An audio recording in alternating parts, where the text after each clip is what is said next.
It began as a night like any other. Quiet, unremarkable, soaked in the gentle hum of suburbia, asleep. But at 12:03 a.m., a soft knock echoed against the wooden door of a small home on Maple Ridge Drive. And in that instant, the air itself seemed to hold its breath. Inside, a young woman moved through dim light, her figure captured by the sterile eye of a security camera. She hesitated. 3 steps forward, 2 steps back, as if the decision to answer carried a weight she could not name. Outside, the figure waited.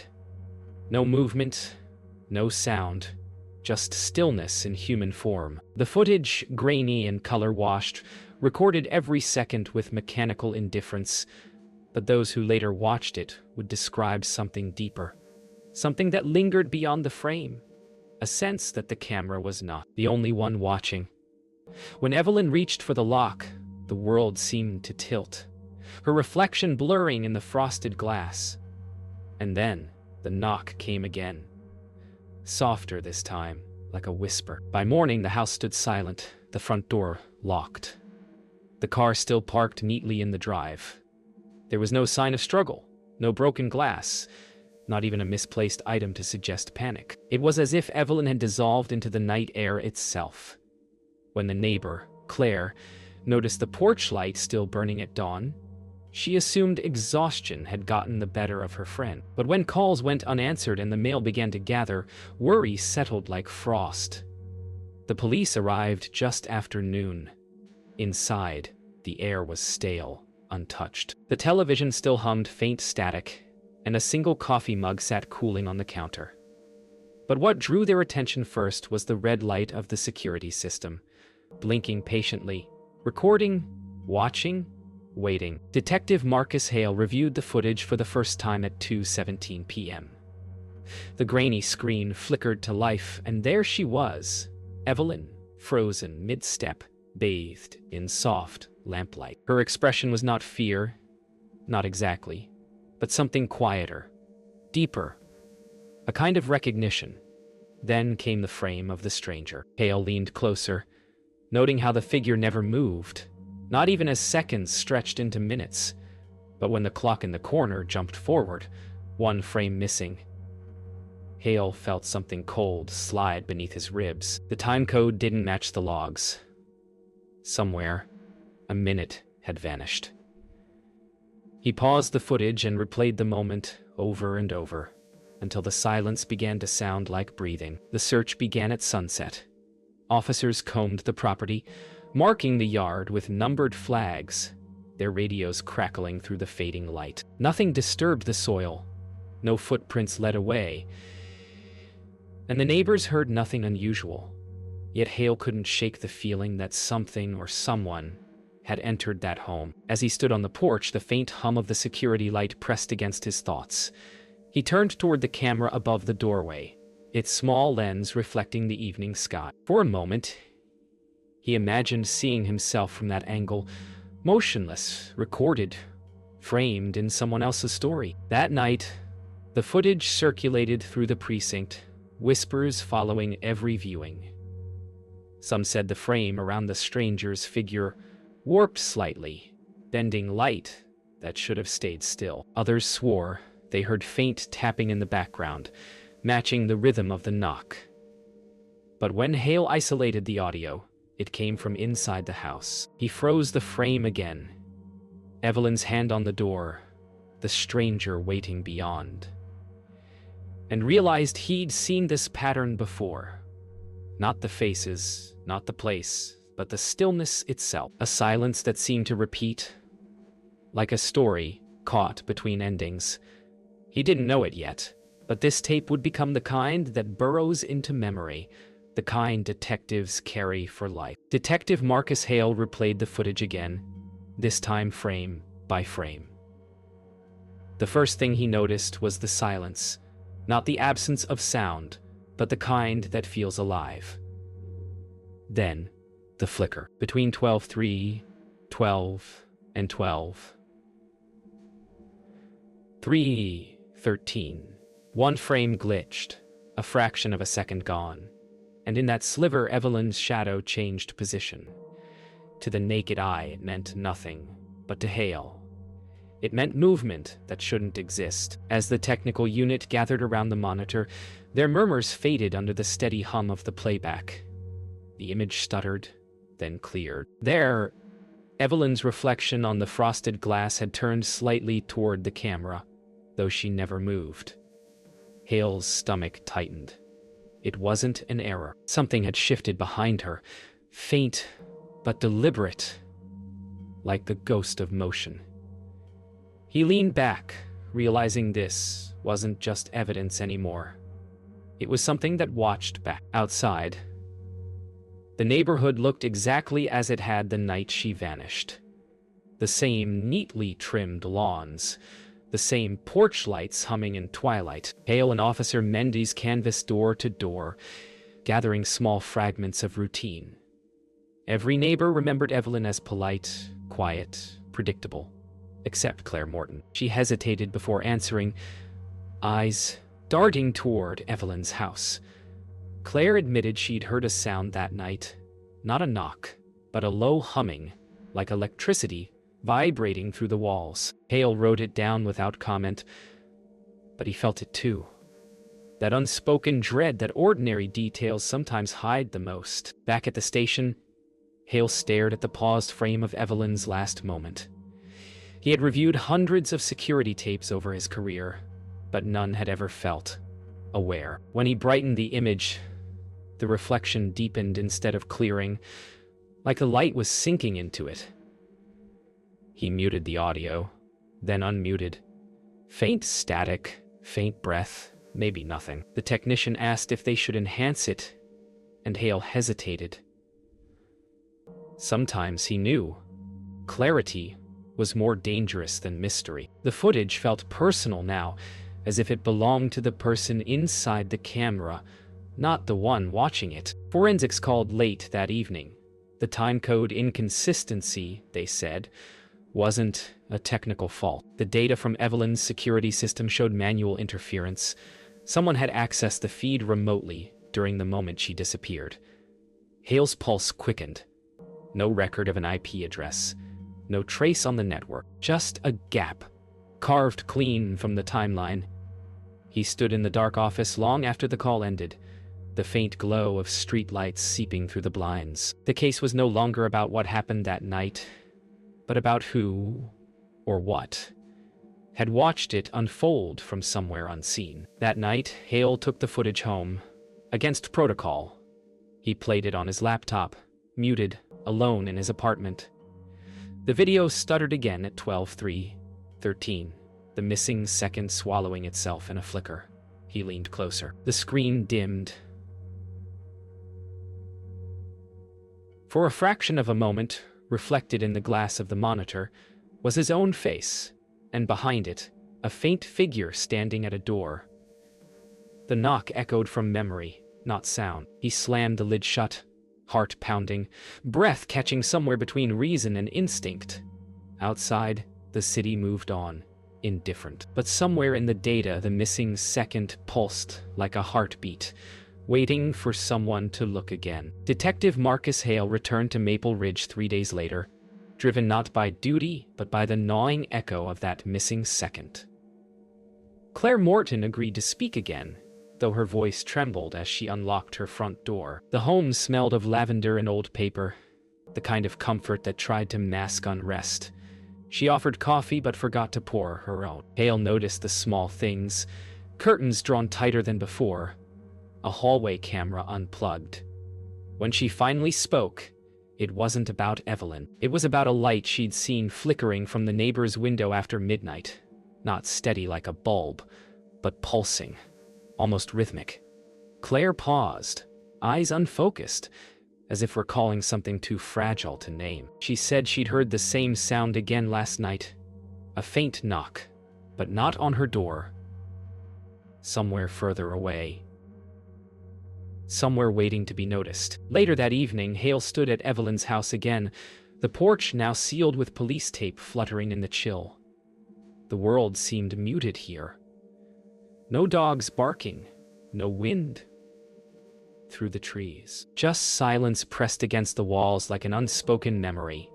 Inside, technicians had removed most of the equipment, yet one faint LED light still blinked on the security console. Hale brushed the dust from its surface. The system wasn't connected to any network now, yet the light pulsed steadily, as if recording something unseen. He stared until the rhythm matched his heartbeat, then stepped back, uncertain if the house was remembering, or if he was. Claire's statement replayed in Hale's mind as he reviewed the transcripts that night. The detail she'd almost whispered, that Evelyn wasn't alone when the knock came. She claimed she saw movement behind her through the window, a second figure inside the house, just before the footage cut. The report didn't match any video evidence. Hale cross-checked timestamps, frames, even neighboring cameras, but each file was intact, except for Evelyn's. The missing minute remained a void, untouched by logic. He considered calling Claire again, but stopped. Something in her voice had changed. It wasn't fear.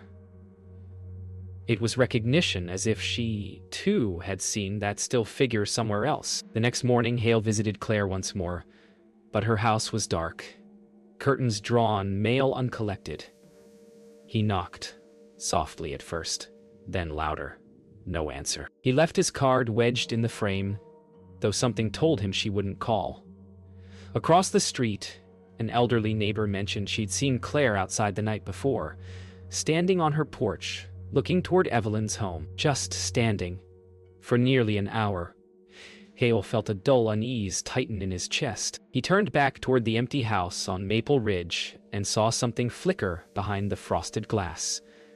The same rhythm, the same pulse, as if the footage had found a way back into the world. That night, Hale returned to the precinct and played the tape one last time.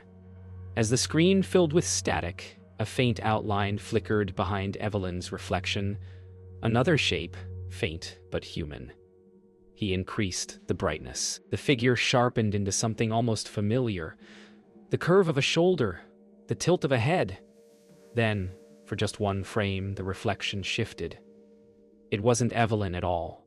It was Claire. Hale froze, heart pounding, his hand trembling on the keyboard. The timestamp read 12:03. The missing second. The missing second. Somewhere in the shadows of Maple Ridge, truth and illusion had traded places, leaving behind only what the camera had chosen to remember. The evidence lab smelled of metal and ozone, the hum of servers filling the air with an electric pulse. Detective Marcus Hale watched as the technicians reconstructed Evelyn Shaw's corrupted footage frame by frame. What emerged wasn't new material, but ghost data, timestamps with no corresponding image, sound files attached to silence. Each fragment contradicted the last, as if the camera had recorded two realities at once. Hale leaned closer to the monitor, eyes tracing lines of code that refused to stabilize. "It's like it's rewriting itself," one technician murmured.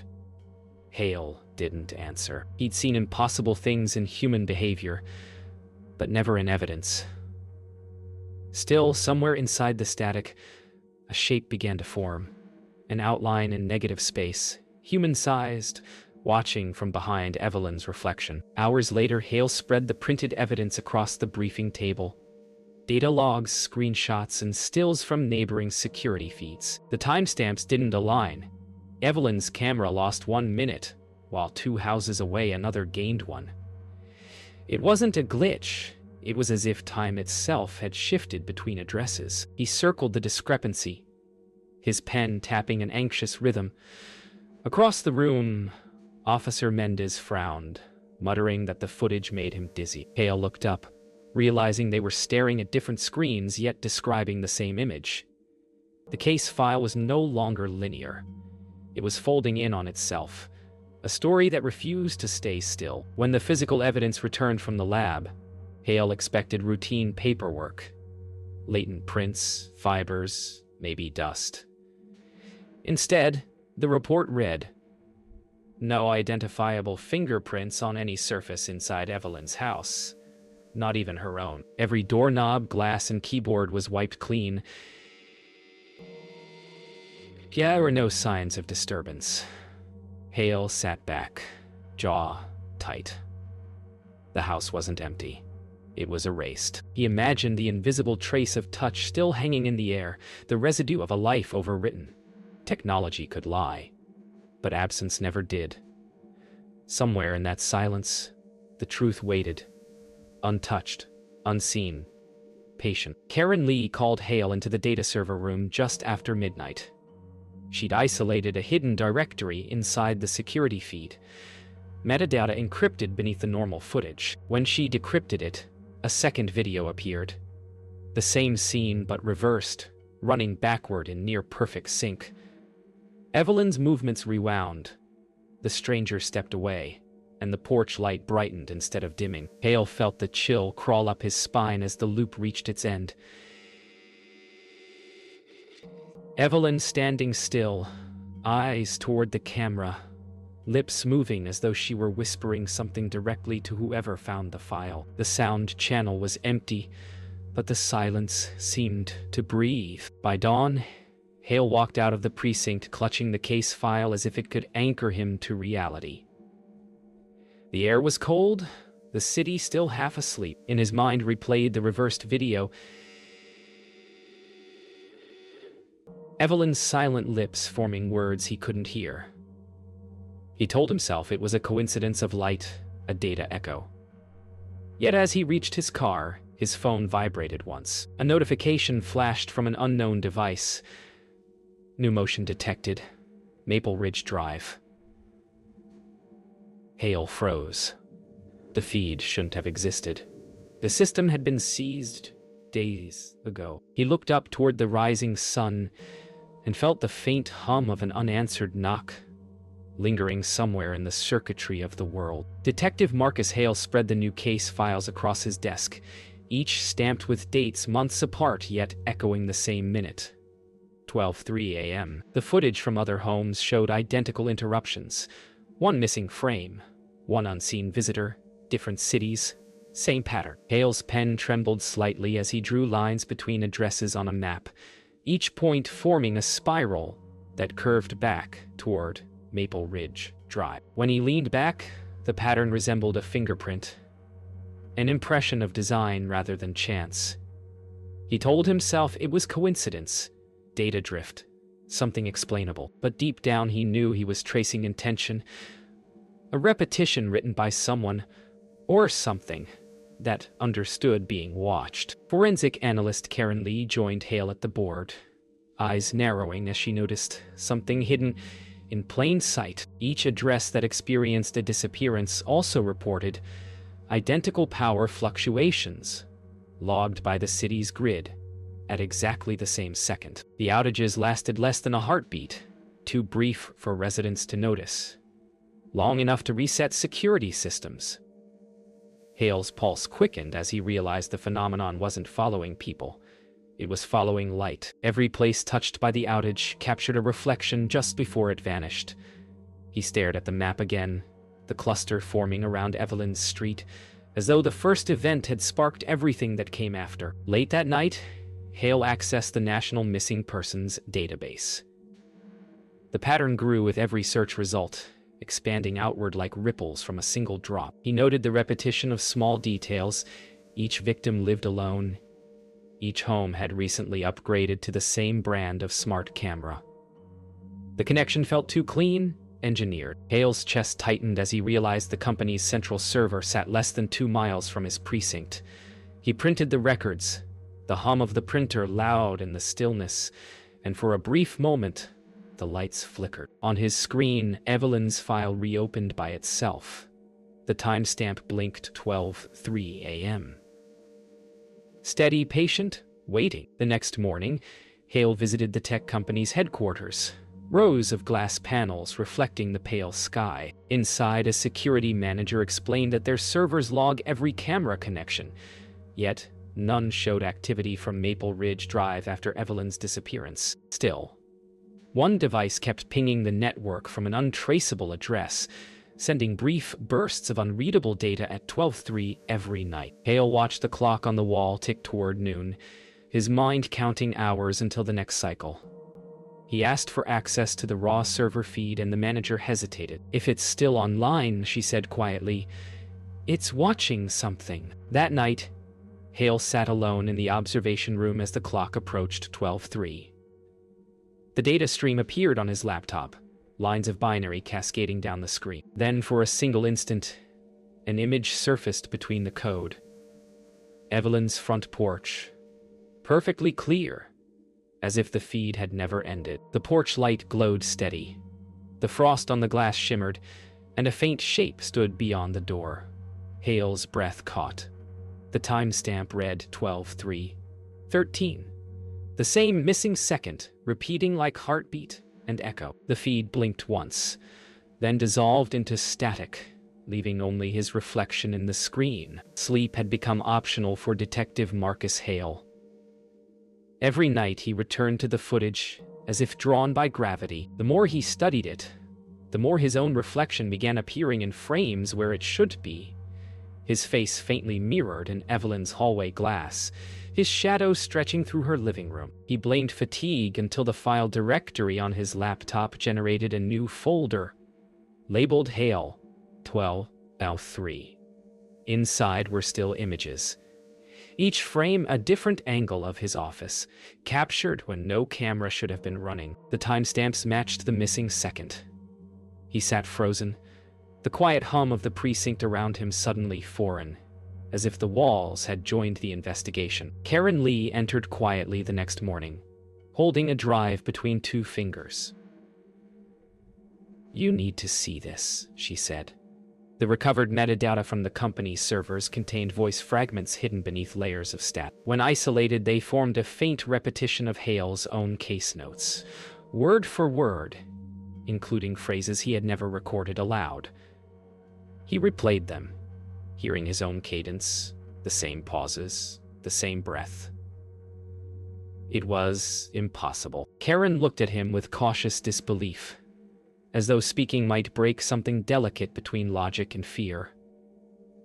Hale felt suddenly weightless, as if the case were studying him in return. The next evening, Hale visited his old partner's storage locker, searching for past evidence to prove that the anomaly wasn't new. Dust hung in the beam of his flashlight as he pulled out boxes from other unsolved cases. The labels blurred together. Names, dates, each one aligning eerily with 12:03 a.m. He realized the pattern extended long before Evelyn's file. He felt the air tighten, a low electrical buzz pressing against his ears. Somewhere deep inside the rows of boxes, a small red recording light flicked on. Hale turned toward it, breath shallow, understanding that the investigation no longer needed witnesses.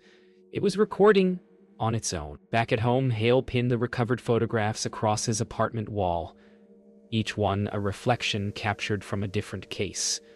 Together they formed a mosaic of doors, windows, and blurred silhouettes. In the center, Evelyn's image stared outward, her eyes caught between pixels and light. Hale stepped back, realizing that every reflection faced the same direction, toward him. His phone buzzed with a new message from an unknown number containing a single attachment. A still frame of his own living room, taken seconds earlier. The caption read, "You're in the frame now." At dawn, Hale drove back to Maple Ridge. Fog rolled low across the lawns, muffling every sound.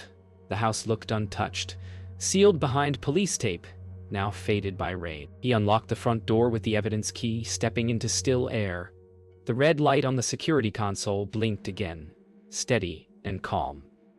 Hale approached, pressing play on the remaining archive file. The screen brightened, showing the empty porch, and then faintly, his own silhouette standing where he was now.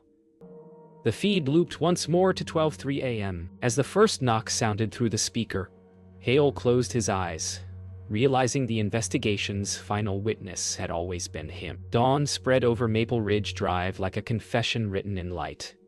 Detectives sealed the house for the final audit, while Marcus Hale stood in the yard, watching technicians remove the last pieces of equipment. The footage had been copied, cataloged, analyzed, and still it refused to yield sense. Each expert offered a theory: corrupted compression, looped metadata, interference from neighboring routers. Yet, none could explain why every copy produced a new anomaly, as though the data adapted each time it was touched. Hale signed the release forms without reading them. Behind the closed door, the console's red indicator blinked once more before going dark, as if acknowledging the end of observation. At headquarters, Hale delivered his final report. The words felt mechanical. No definitive suspect. Evidence inconclusive. When he reached the section marked Unresolved Variables, he hesitated, pen hovering above the line. How could he explain that the footage sometimes played without power, or that he'd begun hearing faint knocks when reviewing it on mute? He wrote a single sentence instead. Footage exhibits self-referential behavior. Further analysis recommended. It sounded clinical enough to hide the truth, that every time he closed the file, he saw his own reflection waiting behind the glass, patient and silent. 2 weeks later, Hale resigned. He told colleagues he needed rest. But the truth was simpler. He could no longer separate the investigation from his own memory. Every reflective surface reminded him of the footage. Windows, puddles, even the sheen of his coffee. Sometimes the reflections moved a fraction too late, like echoes struggling to keep up. He stored the case drive in a safety box and left it sealed, yet at night, the red light of his modem blinked in the same slow rhythm. 12:03 a.m., steady as a heartbeat. Months passed. The Shaw residence was sold, renovated, repainted. The new occupants installed a fresh security system, unaware of its history. The first night they moved in, the camera recorded nothing unusual, just shadows of trees, swaying under porch light. But in the system's archive folder, technicians later found one stray thumbnail dated years earlier. 12:03 a.m., Evelyn's front door, untouched by time. The file carried no metadata, no origin path, only the tag recovered automatically. Years later, the file still circulates in training programs for digital forensics recruits. They call it the Maple Ridge anomaly. Most dismiss it as compression failure. A few claim to see movement beyond the visible speck. When asked, Hale refuses interviews. He lives quietly by the coast, where the horizon mirrors itself on calm water. Locals say he walks the beach before dawn, always stopping once, listening. Perhaps for a knock, or for the moment silence turns into proof. Whatever the truth is, it remains recorded somewhere between seconds, waiting, patient, unblinking.